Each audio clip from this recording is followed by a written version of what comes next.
In this video, I am going to plant some garlic. I never planted garlic like this before, so it's a trial and error. But I'm going to put some Miracle Grow in there.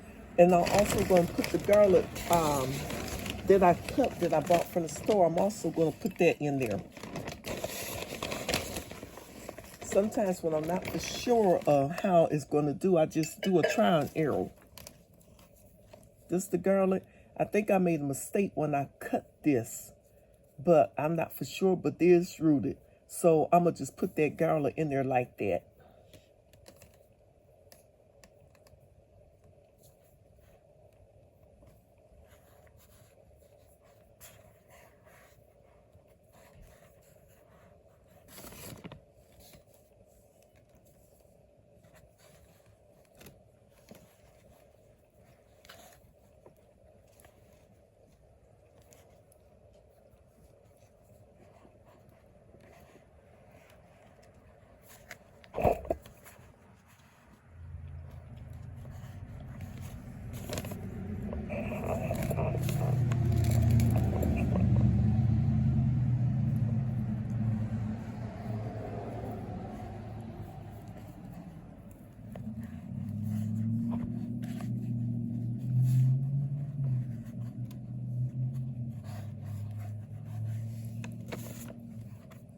And I'm going to water the plant and go from there and see how it would do.